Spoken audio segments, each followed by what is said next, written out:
What's going on, everybody? So I'm waiting for my food to be done, so thought I'd shoot another video.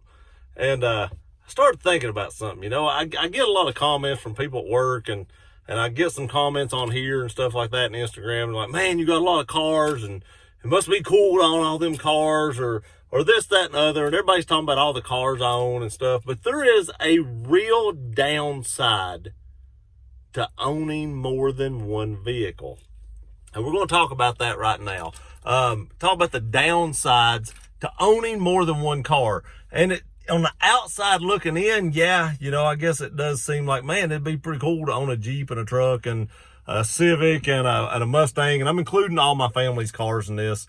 The three are mine, and then my wife's and my stepdaughter's. But it's still included in this because it's still the same problem. What people don't realize, or what they don't think about, is the upkeep of all these vehicles. And I'm going to give you a prime example because I am dead nuts in the middle of this problem right now. So today I went and had brand new tires put on my Jeep Wrangler. Hated the tires that's on it. They probably had 15,000 or so miles left that I could have drove them, but they were horrible. They were horrible. And I bought it that way. I got a good deal on the Jeep with all the mods that had been done to it, with the mileage it had on it. And so I went ahead and bought it knowing that I'd want to replace the tires. Those tires cost me $1,600 for 5 tires. That's a ton of money for tires. I hate buying tires anyway, but that's a ton of money for tires. Number one, tires. Number two, my Mustang, I don't drive it enough to wear out the tires. So the tires on my Mustang now need to be replaced because they're dry rotted. And that's another $800 to $900. Right on top of the $1,600 that I already spent on tires today. So within probably the next month, let's say, I'll be spending another $800 to $900 probably, or somewhere around that, for a set of like Nitto NT 555s for my Mustang. Now, today, the maintenance required light came on my Tundra. So I'm doing oil change. And that's going to at least be probably $80, give or take. So I've got to do an oil change on the Tundra. So I'm not sure if I said Tundra, but the Tundra is what the maintenance light came on. My Mustang also needs to be aligned, which goes along with the tires. So that's probably another $80 added on to that. Then I need to have the Mustang's oil change because I only drove it like 17 or 1,800 miles last year. So I've not drove it long enough to have an oil change, but it's not had an oil change since last year. And you should probably change your oil at least twice a year, but I didn't do that. I changed it like once a year, I guess. So I actually need to have the oil change in the Mustang, which will probably cost me, let's say, $60 at the dealership. So that's coming due. And my Jeep, within the next 1,000, 1,500 miles, or at least before I go to the beach, will also need an oil change, which is about $80 at the Valvoline place. So when you add all that up, I'm going to be out, what? Let's say $3,000, $3,500 just shooting it out there. But there's more. The Jeep's left rear brake caliper, started sticking today.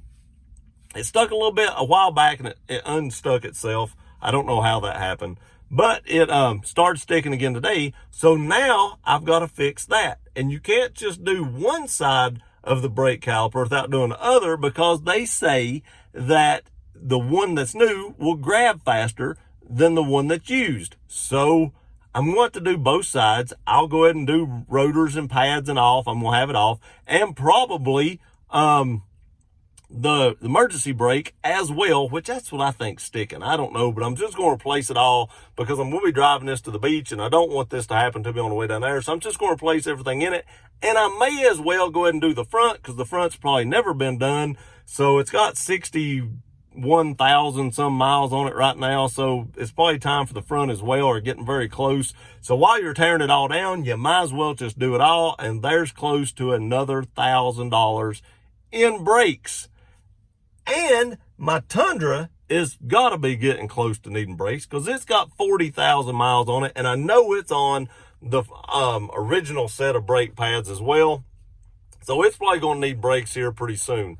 So all this stuff adding up, you know, I didn't add it up just shooting through my head, but it's got to be getting close to $4,000, $4,500 in just maintenance stuff that I'm probably going to have done within the next 2 to 3 months.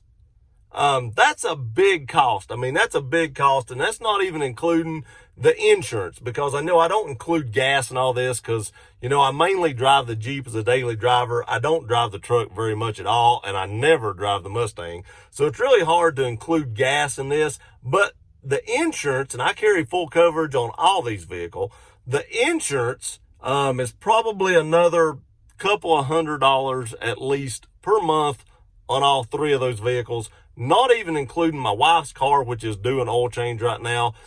Luckily, hers gets free oil changes for like 2 years or something like that. So we're still in the free oil change. It may have been 3 years. I can't remember. We bought the package that give you free oil changes for some period of time. But hers is still in that, so that won't cost us. But if we didn't buy that, so we basically paid for the oil changes at some point. But if we hadn't bought that, I would be paying for another oil change now. And I changed Michaela's oil about 2 months ago in her CRV. So when you look at this on the outside looking in, you're like, man, that's pretty cool owning 5 vehicles until you start adding up the cost. Now, yes, you know, I'm only going to have to change the brakes on the Jeep probably like once every 50 or 60,000 miles. Probably the same thing on the truck. But if you're unfortunate like I am, you actually wind up having to do it all within the first month or 2 or something like that. So, you know, the grass may look greener on the other side of the hill, but that just may mean that there's a septic tank problem over there and it's feeding more sewage into it and fertilizing it a little more. So, you know, before y'all think, hey, I'd like to go out and buy, you know, a bunch of cars, just know there's some hidden cost that you may not be thinking about when you did that. Because I wasn't really thinking about, hey, you know, I'm going to buy all these tires in the same month because my Mustang looked like it had brand new tires on it. And it did, but after further inspection, they're getting pretty old and pretty hard. And you don't want hard, dry tires on a sports car, especially when you may be going through the curves and stuff like that. And that may be part of my wear problem. Maybe where they're so dry, they're wearing faster. But I do want to go ahead and make sure I get it aligned before I put tires on it, because anytime I put new tires on something, I make sure it's aligned. Now, I'm not going to have the Jeep aligned since I had the alignment done probably about 2 months ago. It's tracking straight and everything like that. The tires I took off weren't wore out and they were wearing smooth. So I'm sure it's okay. But if I hadn't had that done and I just had those tires put on, I would definitely go ahead and do that. So, you know, that's these hidden costs you don't think about. So yeah, I guess on one side, it's pretty nice to own, you know, 4, 5, 6 vehicles, but man, it will break your bank if you ain't careful.